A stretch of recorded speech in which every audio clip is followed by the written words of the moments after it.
제가 말씀드릴 내용은 화면에 보시는 제목에서도 잘 나타나 있습니다만 로봇과 안전, 생산성 이런 것에 대한 얘기를 좀 드리려고 합니다.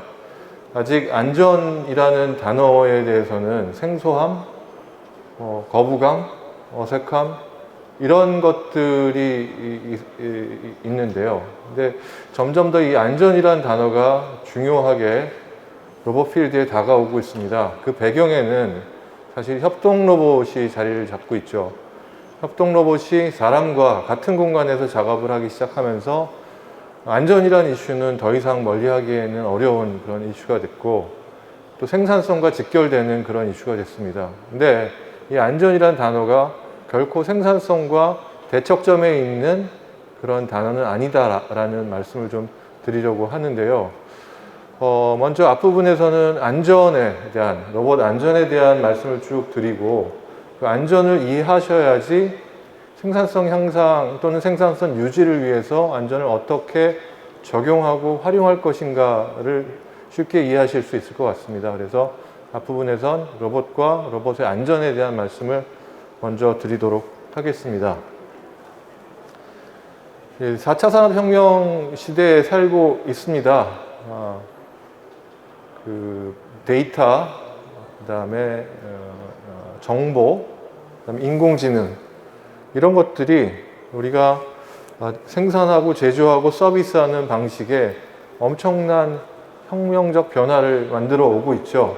근데 이러한 그 무형의 정보, 지능 등의 변화가 로봇을 통해서 행동의 변화로 나타나기 시작을 합니다. 그래서 로봇이 이런 인지와 인식, 정보를 담당하고 사람을 보조하고 사람을 대체하는 수준으로 급격하게 발전해 나가고 있죠. 2013년입니다. 2013년에 그 로봇계에서는 굉장히 혁신적인 큰 변화가 일어납니다.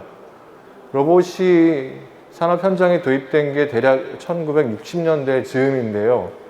50년 만에 이 로봇이 안전 펜스 바깥으로 뛰어나왔습니다. 이 화면에 보시는 사진은 독일의 폭스바겐 공장에 있는 그 엔진 블락 제조 공정에 설치된 최초의 협동 로봇입니다. 보시다시피 안전 펜스가 없습니다. 사람이 로봇과 엔진 블락 옆으로 언제든지 자유롭게 왔다 갔다 할 수 있는 그런 상황이고요. 여기에 로봇이 도입이 됩니다.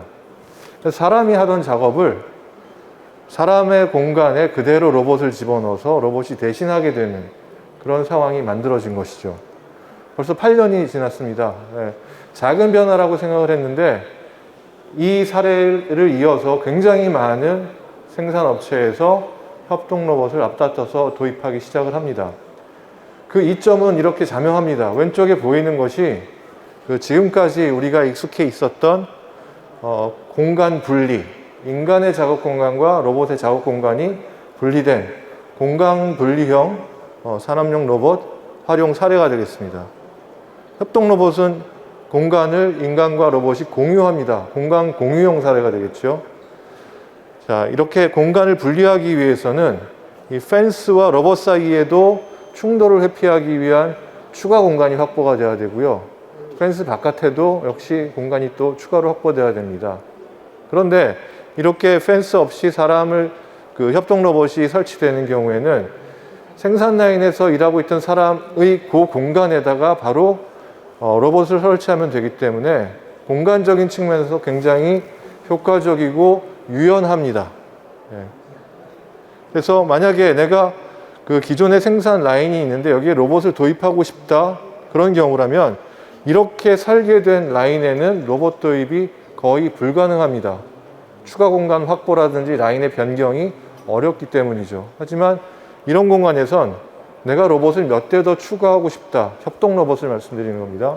그런 경우에 굉장히 유연하게 로봇화가 가능해진다는 거죠. 그래서 로봇화를 굉장히 촉진시킬 수 있는 그런 로봇 작업이 되겠습니다. 근데 뭐 여러 가지 생각하실 수 있는 장점에도 불구하고 어려운 점이 하나 대두되죠. 그게 바로 뭐냐면은 이 경우에는 사람과 로봇이 접촉하는 기회가 원천적으로 차단이 됩니다. 로봇 표준이나 안전 법규에 의하면 이 안전 펜스의 문을 여는 순간 로봇에 전달되는 파워가 끊어져야 돼요. 그럼 로봇은 절대로 사람이 옆에 있을 때 움직이지 못하는 그런 상황이 되니까 근본적으로 안전을 확보할 수 있는데요. 이렇게 되면 사람의 활동의 장점과 로봇의 활동의 장점을 결합하는 조금 더 생산성을 극대화할 수 있는 가능성이 원천적으로 차단되는 거죠. 물론 그렇게 해도 되는 사례들이 있습니다만 좀 더 사람의 능력과 로봇의 능력을 결합해서 생산성을 확대하고자 하는 경우에는 이쪽으로 가야 되는데 여기는 상시적으로 로봇과 사람이 접촉을 할 수밖에 없는 그런 가능성이 있게 되는 거죠. 다시 말하면은 안전 관련된 이슈가 추가적으로 대두되게 됩니다. 그래서 이 협동 로봇과 관련된 안전 기준을 어떻게 만들고 안전 법규를 어떻게 만들 것인가 하는 고민을 전 세계 여러 나라들이 해왔습니다. 이 고민을 앞장서서 했던 조직이 국제표준기구입니다. 국제표준기구 ISO는 여러 가지 제품들을 사용할 때 어떻게 하면 안전할지를 그 제품들을 만들고 사용하는 전문가들끼리 모여서 몇 년씩 토론을 합니다. 그래서 국제표준을 만들어냈는데요. 여기서도 이 협동로봇에 대한 안전 이슈를 몇 년 동안 고민을 해왔고요. 대한민국에서도 이 협동로봇을 어떻게 하면 안전하게 쓸 것인지에 대한 고민을 정부, 연구소, 학교, 관계기관들이 굉장히 고민을 많이 해왔죠. 아직도 근데 만족스러운 법규 체제가 완성되지는 못했습니다. 변해는 가고 있는데 협동로봇을 충분히 활용할 수 있는 그런 단계까지는 아직은 좀 더 시간이 필요한 것 같습니다. 근데 이런 협동로봇, 사람의 공간 속으로 로봇이 뛰어들게 되면서 큰 변화가 일어나게 되는데 이건 비록 산업 현장에서만 변화가 일어나는 게 아니라 굉장히 다양한 분야에서 변화들이 일어나게 됩니다. 서비스 섹터, 가정, 호텔, 병원 등등등의 로봇이 이제 안전 펜스 없이 어디서든지 사람과 같이 작업을 할 수 있는 그런 가능성이 열리게 된 거죠. 아직 이런 쪽에서 법규를 어떻게 해야 되고 안전 요구 조건을 어떻게 해야 될지에 대한 연구는 계속 진행이 되고 있습니다만 회사들이 훨씬 더 빨리 움직이는 것 같아요. 오늘 오전에 들으셨을 수도 있는데 물류 로봇, 그런 쪽에서도 법규 정비와 함께 로봇 개발 사업화가 훨씬 빠른 속도로 지금 진행이 되고 있거든요. 근데 이렇게 공간 공유 로봇이 갖고 있는 이 안전 이슈를 과연 어떻게 해결할 것이냐. 안전사고와 관련된 통계자료 하나 보여드리겠습니다. 이거는 공간 분리형 산업용 로봇 케이스입니다. 대략 한 4, 5년 동안 있었던 일인데요. 적지 않은 숫자의 안전사고가 발생을 했고 그 중에 상당수가 중증의 상해 또는 치명적인 사고로 연결이 되는 그런 케이스들이 통계자료로 나타나 있습니다. 공간이 분리됐는데도 그렇다. 물론 대부분의 사례는 로봇이 지켜야 할, 로봇을 사용하는 사람이 지켜야 할 안전 조치를 소홀히 하거나 무시한 경우에 발생을 했습니다. 안전 조치를 따랐다면 이런 일이 있을 수는 없는데 그러지 않았기 때문에 사고가 발생했고요. 그렇다면 공간을 공유하는 로봇의 경우에도 안전 이슈라는 게 간단치 않은 문제가 되겠구나라는 걸 상상할 수 있습니다. 그래서 앞에서도 말씀드렸지만 이런 협동 로봇과 관련된 안전을 어떻게 확보할 것인가, 어떤 조치들을 해야 될 것인가 하는 문제를 다루기 위해서 ISO라는 국제기구에 있는 산업용 로봇 분과에서 국제 표준을 만듭니다. 기존의 산업용 로봇 관련된 표준도 많이 만들어 왔는데요. 협동 로봇 관련된 이슈를 이제 추가해서 다루기 시작한 거죠. 저는 한국 대표로 이 표준, 산업용 로봇 표준 국제회의에 건 18년째 지금 참석을 하고 있는데요.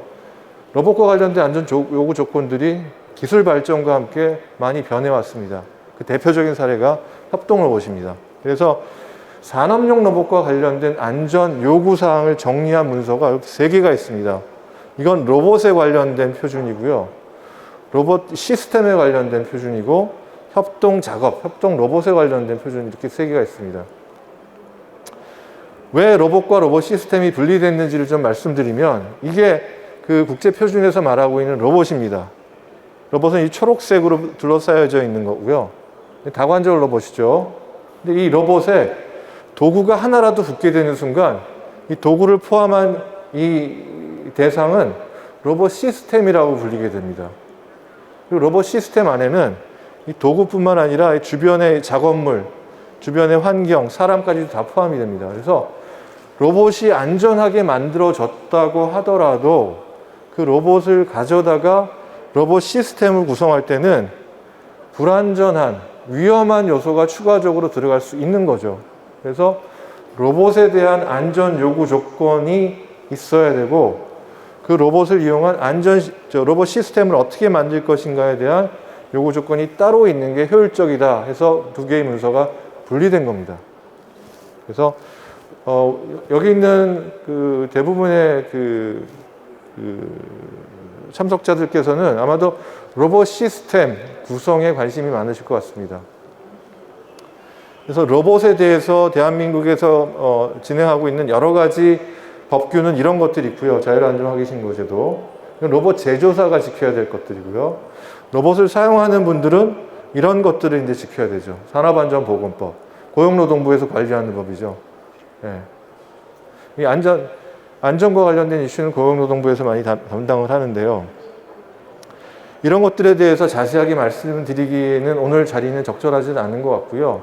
다음 기회가 있다면 또 말씀드리겠습니다. 그 다음에 TS15066이라고 이거는 협동 로봇과 관련된 특화된 표준 문서가 되겠습니다. 그래서 여기서 굉장히 독특한 새로운 안전 요구 조건들을 설명을 하고 있는데 중요한 게 이제 이 두 가지가 되겠는데요. 그 두 가지는 제가 뒤에 가서 좀 더 설명을 드리도록 하겠습니다. 세 가지 문서, 앞에서 말씀드렸던 세 가지 문서의 관계를 살펴보면요. 로봇에 관련된 로봇은 이러이러하게 만들어져야 된다. 이렇게 기능해야 된다라는 요구 조건이 이만큼 있고요. 그 중에 일부가 여기서 인용이 됩니다. 시스템 쪽에서도.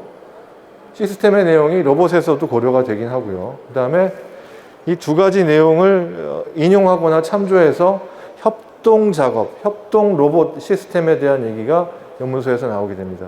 그래서 서로가 관련이 있고요. 협동 로봇 시스템을 구성해서 운영하실 경우에는 그 세 개의 문서를 다 활용을 하셔야만 하는 그런 상황이 됩니다.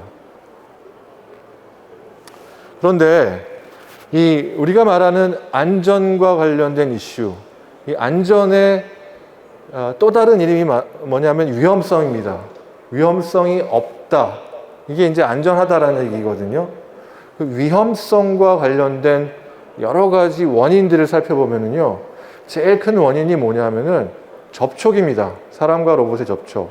물론 접촉이 되지 않아도 위험하게 만드는 것들이 있죠. 소음, 그다음에 방사선 물질, 이런 것들이 대표적일 수 있는데 열. 근데 가장 주된 중증상해의 원인은 접촉입니다.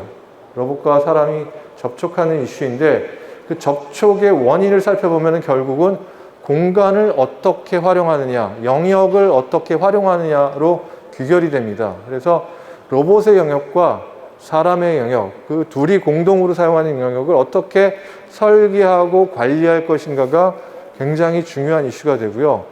그 내용을 앞에 말씀드렸던 그 표준 문서들이 쭉 설명을 하고 있습니다. 영역을 설계할 때는 이러한 위험성을 염두에 두고 설계해야 된다. 사람과 로봇이 동시에 영역을 점유할 수도 있고요. 로봇이 점유한 다음에 사람이 순차적으로 공간을 공유할 수도 있습니다. 동시적이든 순차적이든 공간이 공유되는 상황에서 어느 한쪽이 실수를 하게 되면은 상해가 발생할 수밖에 없는데 그게 위험한 일이라는 거죠. 그러한 가능성, 그러한 문제를 방지하기 위해서 어떠한 조치들이 이루어져야 되는지가 쭉 문서에 나와 있는데요. 한 문서당 내용이 한 60, 70페이지 정도 됩니다. 이게 한국 표준, KS 표준으로 완전히 다 번역이 돼서 부합화가 돼 있고요. 그것에 대한 설명을 하는 여러 가지 그 워크숍이라든지 세미나도 여러 기관에서 진행을 하고 있습니다. 자, 오늘은 저희 협동 로봇과 관련된 이슈를 좀 집중적으로 설명을 드리려고 하는데요. 협동 로봇이 만들어낼 수 있는 위험한 상황을 국제표준기구의 전문가들은 이렇게 나눴습니다. 네 가지 경우로. 자, 협동 작업은 이렇게 네 가지로 구분되는데, 하나는 뭐냐면은 사람이 어떤 일정한 선까지는 로봇에 다가가는데 이 선을 넘어서는 순간 로봇의 속도가 제로가 되도록 만들어라. 이건 뭐 안전 펜스 개념하고 비슷한 거예요. 다만 안전 펜스의 경우에는 펜스를 여는 순간 로봇에 들어가는 파워를 끊어버려야 된다는 규칙이 있는데, 이거는 파워는 살려두되 속도를 0으로 유지하고 있어라 라는 거죠. 조금 더 위험할 수는 있지만, 조금 더 많은 노력이 필요하게 하지만, 얘는 그 기존의 산업용 로봇, 펜스를 갖는 산업용 로봇보다 다시 시작하는 데 유리하죠. 얘는 그 자리에서 다시 작업을 진행하면 되는데, 파워가 꺼진 상태에서 다시 파워를 넣고 리셋을 하게 되면은 작업을 다시 처음부터 시작해야 되는 그런 비효율적인 상황이 발생합니다. 그래서 그런 것보다는 뛰어난 협동 작업 모드가 되겠지만, 여전히 진정한 의미에서의 협동이라고 보기에는 좀 부족함이 보이죠. 그 다음에 3번 먼저 말씀드리면요, 이거는 어떤 선을 넘었을 때 정지, 속도가 0이 되는 게 아니라 이 로봇과 사람 사이의 거리를 끊임없이 관찰하면서 사람이 굉장히 많이 다가오게 되면 로봇의 작동 속도를 조금씩 줄여나가는 겁니다. 그래서 하던 일을 계속해요. 근데 사람이 이 로봇에 닿는 순간에는 로봇의 속도가 0이 되도록 만드는 그런 조금 더 고차원적인 그런 알고리즘을 갖고 작업을 진행하는 겁니다. 얘보다 생산성은 높일 수 있지만 추가적인 계산을 해야 되겠죠. 어렵지 않습니다. 근데 이렇게 해야 되고요. 부가적인 센서는 필요하죠. 사람과 로봇 사이의 거리를 끊임없이 관찰하고, 이 관찰도 실패가 있어서는 안 됩니다. 그래서 이제 그 실패 없이 신뢰성 있게 관찰하는 센서를 사용해야 되는데, 그게 적지 않은 가격을 요구하죠, 사실. 신뢰성이 높을수록. 이 핸드 가이딩은 뭐냐면은 사람이 로봇을 붙잡고요, 같이 일을 하는 겁니다. 로봇은 힘을 쓰고 사람은 방향을 가르쳐주고, 굉장히 독특한 형태의 그 협동 작업이 되겠는데요. 이건 티칭하고는 다른 개념입니다. 티칭은 로봇이 이렇게 움직이도록 사람이 끌고 다니면서 여기를 지나가야 돼 라고 위치를 알려주고 저장해서 로봇 혼자 작업을 하게 하는 게 이제 티칭인데요. 이거는 항상 같이 일을 하는 겁니다. 로봇이 무거운 물체를 들고 있고 사람이 그걸 이제 이동시키는 그런 작업이죠. 4번이 진정한 의미의 이제 협동 작업이 되겠는데요. 이게 동력 및 힘 제한입니다. 사람이 그러니까 로봇과 사람이 부딪히더라도 로봇이 사람에게 상해를 발생시키지만 않으면 괜찮은 거 아니냐. 굳이 로봇이 정지해야 되냐. 정지하지 않아도 된다. 우리가 사람과 사람이 같이 일을 할 때 옆에 사람이 있다고 그래서 주의를 기울이고 조심은 하지만 어쩌다가 실수로 부딪히더라도 서로가 상해를 입히지 않는다면 작업의 생산성을 위해서는 빠르게 움직이는 그런 일들이 있지 않습니까? 그겁니다. 어떤 속도로 로봇이 움직여도 좋다. 다만 사람에게 상해를 입히지는 마라. 그럼 이제 궁금해지죠. 아니, 로봇이 도대체 어떤 속도로 어떻게 움직여야지 상해를 안 입히지? 상해는 언제 발생하지? 이런 기준들이 나와 있어야지 이게 되는 거지 않습니까? 근데 궁극적으로 보면 이게 가장 생산성 향상에는 도움이 되는 그런 작업 방법입니다. 협동 작업 방법입니다. 추가적인 센서도 필요로 하지 않고요. 네. 그런데 넘어가겠습니다. 그러면 이 사람과 로봇 사이에 발생하는 이 충돌에 대해서 좀 이해를 해야 될 것 같습니다. 충돌 또는 접촉. 과거에는 충돌이 일어나기 전에 충돌을 피하는 방법을 생각을 했었어요. 그러다 보니까 계산량도 많아지고 사람을 피해서 돌아가다 보니까 경로도 길어지고 시간도 늘어나고 빠르게 대응하기도 어렵고 이런 이슈가 있었고요. 그 다음에 충돌이 끝난 이후에 추가적인 위험, 2차 충돌의 위험을 피하기 위해서 뭔가 작업을 하는 일도 있는데요. 이런 것들이 다 아직은 부족하더라고요. 생산성 향상에 도움이 안 되고 좀 방해가 되는 요소로 작용을 합니다. 그래서 컬리전이 일어났을 때 컬리전 포스가 힘이 얼마나 되는지를 측정하는 그런 장치가 로봇에 돼 있다고 얘기를 하는데 사실은 좀 어려움이 있습니다. 충돌이 일어나는 시간이요. 한 30 밀리세컨, 1000분의 30초 정도밖에 안 됩니다. 근데 그 시간 안에 0.03초 안에 충돌이 일어났다는 걸 감지해서 로봇의 속도를 줄이는 거 이거 불가능합니다. 기계적으로 그걸 그렇게 빠른 시간 동안에 브레이크를 거는 게 불가능해요. 그래서 이 충돌 감지 기능은 이 첫 번째 충돌판은 어쩔 수 없이 통과할 수밖에 없어요. 다만 충돌이 감지된 이후에 두 번째 충돌이 일어나는 걸 방지하기 위해서 이때는 로봇을 정지시킬 수가 있죠. 그래서 2차 충돌 방지에는 굉장히 도움이 됩니다만 1차 충돌이 일어나는 경우에는 이 피크치가 허용되는 수준 위로 올라가는 것을 막을 길이 없는 거예요. 그러면 이 피크치가 얼마나 얼마나 낮아야지 안전한가? 이 기준값이 이제 궁금해지는 거죠. 이 기준값과 로봇의 속도가 직결되어 있으니까요. 그래서 뭐 이런 실험을 해보기도 하고 자동차처럼 충돌 실험을 해볼 수도 있는데 자동차의 충돌 실험은 어떻게 보면 간단합니다. 30km, 50km로 달리다가 부딪혔을 때 안에 있는 사람이 얼마나 다치는가. 직선 주행이잖아요, 자동차는. 그런데 로봇은 좀 다릅니다. 로봇이 움직이는 경로가 이렇게 다양해요. 그래서 이 다양한 경로에서 충돌하는 방향도 달라질 수 있고 형상에 따라서 뾰족한 부분, 뭉툭한 부분과 부딪힐 수도 있고 자동차의 충돌보다 훨씬 더 많은 충돌 가능성과 충돌 시나리오가 있어요.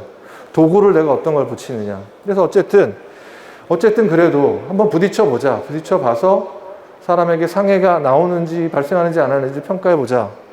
근데 그 전에 어느 정도의 힘과 압력이 전달되면 사람이 다칠 것인가에 대한 기준이 있어야 되는데 이 기준을 만들기 위해서 독일에서 먼저 연구를 시작했어요. 2010년도 후반에 2011년, 12년, 13년 그래서 3년 동안 연구한 결과가 이렇게 신체 부위 29개의 부위에 힘과 압력이 이 정도만 되면은 괜찮아 라는 숫자들을 만들어냅니다. 그게 이런 실험을 한 거예요. 근데 이 데이터를 우리가 믿을 수 있는지 검증하기 위해서 경희대학교에서 국가 지원을 받아서 비슷한 시험을 진행을 합니다. 그래서 경희대에서 좀 더 우수한 결과가 나와가지고 지금은 독일과 경희대가 같이 콜라보레이션을 하고 제 학생이 다음 달에 이제 독일의 이 연구기관 프라우노포로 파견을 가게 되는데 1년 동안 하여간 이런 식으로 인체 실험, 생체 실험을 해서 데이터를 뽑았고요. 그 값을 넘는지 안 넘는지를 이렇게 때려봅니다. 충돌 시험을 해서 하는데요. 이게 사람을 모방한 그런 덤입니다. 측정 장치. 이것도 저희가 개발을 했는데 사람의 피부 조건, 질량 조건을 다 묘사해서 29개의 바디 포인트 어디를 때렸을 때 어떤 힘이 나오는지를 측정을 합니다. 그걸 측정을 해서 오케이. 이건 그 4번 모드. 4번 모드로 써도 좋아. 4번 모드가 뭐였죠? 동력 및 힘 제한. 로봇 마음대로 움직여. 부딪혀도 안 다쳐. 이렇게 써도 좋다라는 허가를 할 수 있게 되는 겁니다. 근데 충돌 장치를 이렇게 만들었지만 이 충돌 장치를 보시면은 사람의 질량과 그 특성, 움직이는 특성을 묘사하기 위해서 이렇게 옆으로 슬라이딩하는 장치가 될 수밖에 없어요. 자, 이런 경우라면 이렇게 수평으로 때리는 모션밖에 측정이 불가하다는 문제가 있습니다. 이렇게 때리거나 하는 걸 측정하는 게 어려운데요. 이렇게 때리는 것만 위험하고 이건 안전하냐? 아니잖아요. 한계가 있다라는 거죠. 실측이 가장 직관적인, 실제 측정이 가장 직관적인 방법이 되겠으나 한계가 있다. 어쨌든 그 얘기를 하기 전에 저희가 실측했던 사례를 좀 보여주면은요. 이런 장치를 만들었고요. 이건 국제표준에서 개념이 나와 있는데 저희가 이제 처음으로 만들었습니다. 그래서 이런 장치를 만들었고요. 인체 부위별로 특성을 대표할 수 있는 장치를 만들었죠. 그래서 여러 개의 그 현장에서 여러 개의 로봇으로 충돌 시험을 수행을 했습니다. 그래서 얘네들이 이런 모션에서는 안전하다라는 것을 검증을 해냈는데 보시면 아시겠지만 얘가 움직이는 동안에 도대체 어느 부위가 제일 위험하냐를 파악하는 게 어려워요. 그러면 여기도 때려보고 여기도 때려보고 여기도 때려보고 해야 되느냐? 그러면 하나의 로봇에 동작이 여러 가지가 있다면 그걸 다 시험한다는 게 시간적으로 엄청나게 힘든 일이 됩니다. 그리고 그렇다고 여러 번 한다고 해서 완벽할 수도 없고요. 그래서 현실적으로 좀 어려움이 있구나라는 생각이 들어서 저희가 뭘 했냐면요. 충돌 모델을 만들었습니다. 이게 굉장히 그 많은 시간을 들였는데요. 로봇과 사람이 충돌할 때 어떤 일이 벌어질 것인가에 대해서 연구를 했고, 다양한 실험 데이터를 활용을 했습니다. 아까 말씀드렸던. 그리고 이렇게 사람의 피부 조직과 가장 유사하다고 하는 미니 피그라는 종이 있습니다. 유카탄 종인데요. 이런 거 몇십 마리를 이제 구입해서 충돌 시험도 해보고, 이렇게 낙하 실험도 해보고, 조직 가지고, 사실 경희 의료원하고 같이 일을 했는데, 뼈 테스트, 근육 조직 테스트 이런 것을 통해서 충돌 모델을 만드는데 필요한 정보들을 다 입수를 했습니다. 그런 걸 통해서 저희가 모델을 개발을 했고요. 검증을 했죠. 검증을 하는데 굉장히 중요한 이슈가 뭐냐면은 충돌했을 때 상해를 만들어내는 인자 중에 두 가지가 중요한데, 하나는 힘이고요. 하나는 압력입니다. 굉장히 날카로운 물체를 여러분들이 들고 사람의 피부를 찌른다면 굉장히 작은 힘 가지고도 상처를 낼 수 있잖아요. 그건 왜 그러냐면은 압력이 집중돼서, 힘이 집중돼서 작은 부분의 압력이 굉장히 높아져서 피부 조직이 파괴가 되는 거거든요. 그래서 힘만 따져서도 안 되고 압력도 함께 따져야만 상해를 판단할 수 있는데, 이 압력이라는 게 접촉하는 물체의 형상에 따라서 달라집니다. 날카롭냐, 두껍냐, 뭉툭하냐. 그래서 이 인체 모델에 대한 저희가 연구를 다양한 형상에 대해서 진행을 합니다. 그래서 다 읽어보시기는 어렵겠지만 실험 데이터와 시뮬레이션, 해석 모델, 충돌 모델의 데이터가 굉장히 잘 맞는 단계까지 저희가 업그레이드를 하고 튜닝을 했습니다. 자, 그래서 이렇게 다양한 형상에 대해서 저희가 모델을 개발했는데, 기본적으로는 여기는 4가지만 나와 있습니다만, 몇 개의 형상에 대한 정보를 가지고 저희가 모델을 만들었고요. 이것만 해도 충분한 게, 이유가 뭐냐면은요. 이런 로봇을 보면은요. 되게 이런 형상들의 조합으로 다 이해할 수가 있습니다. 그래서 얘네들의 반지름을 얼마나 넓히느냐, 줄이느냐를 가지고 기본 형상 요소로 다양한 로봇 형상, 도구 형상들을 만들어낼 수 있기 때문에 모델에 대한 정확성을 높이는 데 문제가 없었습니다. 이렇게 모델을 만들어서 또 역시 그런 인체 조직과 유사한 조직을 가지고 충돌 실험을, 다양한 형상에 대해서 실험을 했고, 저희가 구할 수 있는 가장 정밀한 FEM 해석, 충돌 해석 프로그램이 있어요. 그것과도 모델을 맞춰서 해석을 해봤는데 잘 맞습니다. FEM 해석 모델은요, 근데 충돌 이 상황을 한 번 시뮬레이션 하는데 모델링 하는 시간, 해석 돌리는 시간 해서 거의 하루가 걸립니다. 근데 충돌 상황 하나만 가지고는 안전성 검증이 안 되잖아요. 수없이 많은 포인트를 검사해야 되는데 이건 현실적으로 불가능한 접근이고요. 그래서 이것보다 속도가 한 1000배가량 빠른 충돌 모델을 가지고 저희가 충돌 안전성 검사를 하기 시작을 합니다. 그래서 이렇게 로봇을 때려서 실제로 측정을 해보고요. 이게 측정 장치입니다. 그리고 모델을 돌려서 힘과 압력이 어떻게 되는지를 평가합니다. 실성과 점선이 실제 시험과 모델의 해석 결과의 비교인데요. 거의 유사한 형태가 나옵니다. 여기서 보이는 약간의 오차는요. 실험 장치에서 센서 튜닝을 어떻게 하느냐, 이 얼라인먼트를 어떻게 맞추느냐에 따라서 발생할 수 있는 측정 오차에 비해서 크지 않습니다. 그래서 굉장히 근사한 수준으로 모델을 만들었고요. 이 모델을 가지고 어떤 일을 할 수 있느냐 하면요. 이렇습니다. 이 로봇이 이렇게 움직이는데 움직이는 동안에 이 각각의 부위와 만약에 이 순간에 부딪힌다면 충돌 위험성이 얼마가 될지를 실시간으로 계산해낼 수 있는 겁니다. 그래서 여기 로봇 색깔이 바뀌게 되는데 충돌 위치가 충돌이 일어난다면 여기는 위험하고 여기는 안전하다. 위험하고 안전하다는 기준은 아까 말씀드렸던 인체를 가지고 뽑아낸 힘과 압력 조건이 있었죠. 그 숫자를 넘느냐 안 넘느냐입니다. 그래서 그걸 우리가 이제 CRI라고 이름을 붙였는데요. Collision Risk Index. 그래서 그 기준을 힘이 넘던 압력이 넘던 넘으면 둘 중에 하나라도 넘으면 위험한 거거든요. 그래서 그 기준이 1입니다. 1이 되는 순간 그 요구 조건과 똑같은 값의 힘과 압력이 발생을 하는 거예요. 이를 넘어가면 위험한 거죠. 그럼 어떻게 해야 되나요? 속도를 줄여야 됩니다. 뭐 너무나도 당연한 결론이죠. 근데 여기서 중요한 질문이 하나 발생을 하는데 속도를 얼마나 줄여야지 되느냐입니다. 생산성과 직결되거든요. 10% 줄이면 안전해? 50% 줄여야 돼? 이걸 모른다면 대응할 방법이 없어요. 근데 이 모델을 이용해서 계산을 한다면 10%만 속도를 줄이면 이 CRI 인덱스가 1이 돼를 알려줄 수 있습니다. 근데 여기서 또 재미있는 건 뭐냐면 가만히 보시면 여기 CRI 인덱스가 굉장히 낮은 상황으로 되는 곳이 보이죠. 여기는 조금 더 빨리 움직여도 안전한 게 되는 겁니다. 지금까지 우리가 로봇의 움직임을 설계할 때 안전이란 이슈는 완전히 빼놓고 생각을 했었어요. 그냥 기존에 하던 대로 아니면 내가 원하는 위치에 가기만 하면 돼.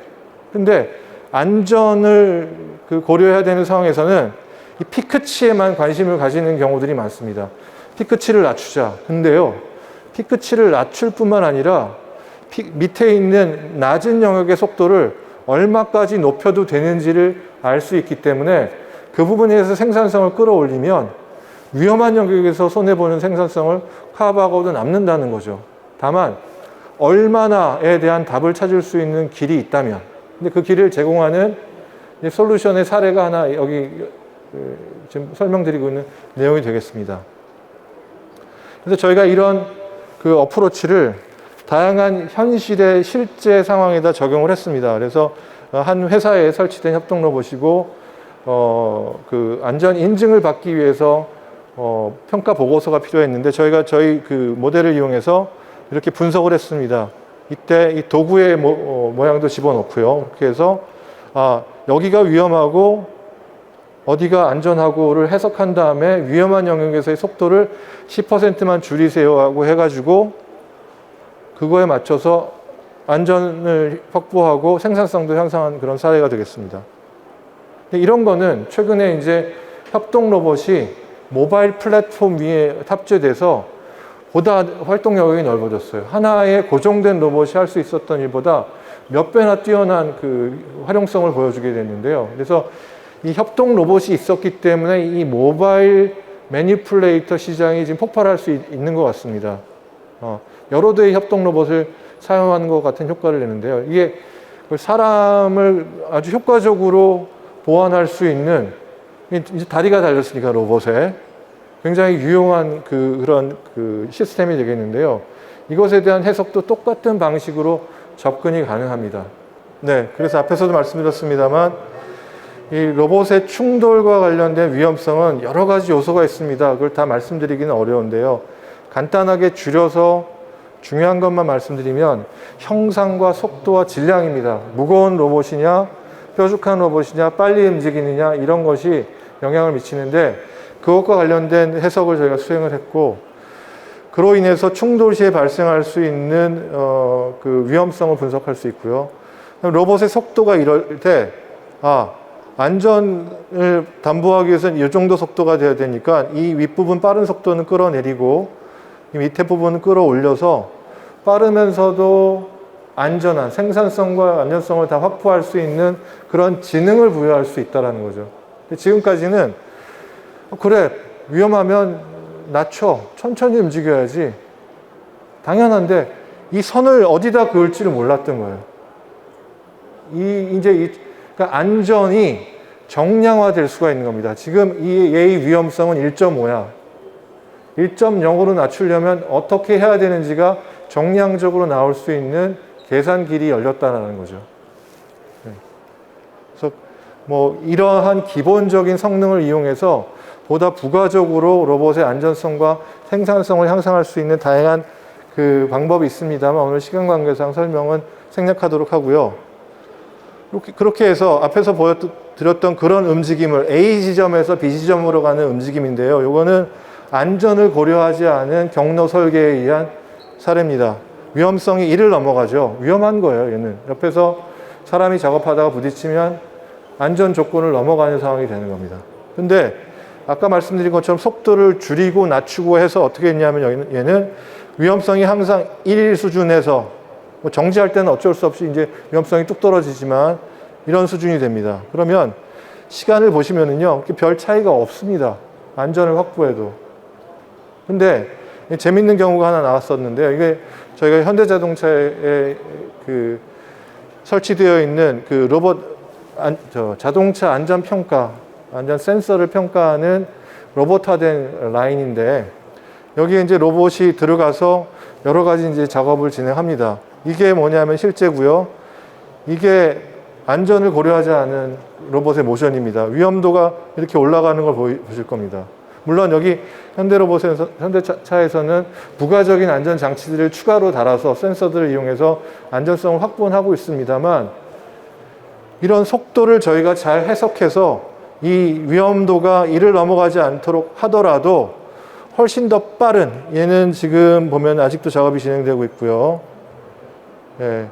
25초가 걸렸던 공정을 22초, 23초에 끊을 수 있는 그런 생산성과 안전성을 모두 다 확보하는 그런 솔루션이 가능한 사례가 된다는 거죠. 그래서 아까도 말씀드렸지만 안전은 고려하지 않았던 로봇의 동작, 로봇의 모션에서 이제 안전과 기능을 다 고려한 동작을 해야 되는데 기능과 관련된 동작 설계에 대한 아이디어나 지능, 정보는 굉장히 많이 축적되어 있는 데 반해서 안전에 관련된 이슈는 이제 초보 단계에 있습니다만 이 안전이 생산성을 저해하지 않을 것이다라는 가능성은 이제 확인이 됐다라고 말씀드릴 수 있습니다.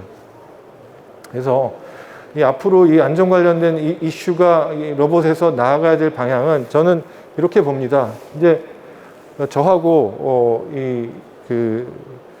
같이 연구했던 이제 연구진들이 생각해낸 개념이 뭐냐면은 우리에겐 동작 지능이 있어요. 사람에겐 어떻게 하면 동작을 잘할지에 대한 지능이 있고요. 그것과 함께 안전 지능이라는 것도 있습니다. 안전 지능. 근데 로봇은 지금까지 동작 지능만 갖고 있었고요. 보스턴 다이나믹스가 그거의 최고봉이죠. 어떻게 하면 로봇을 잘 움직이게 할 것인가. 근데 안전지능은 사람이 쌓아놓은 이 빅데이터가 있습니다. 어렸을 때부터 경험해온 것들, 여러 가지 도구를 가지고 놀다 다친 일들, 그걸 데이터화해서 그 모델에다 접속할 수 있다면 로봇이 안전하면서도 생산성 높은 작업을 할 수 있도록 만드는 게 충분히 가능하다. 사례도 있고요. 이렇게 말씀드릴 수 있겠습니다. 이상으로 제 준비된 발표를 마치도록 하겠습니다. 네, 감사합니다.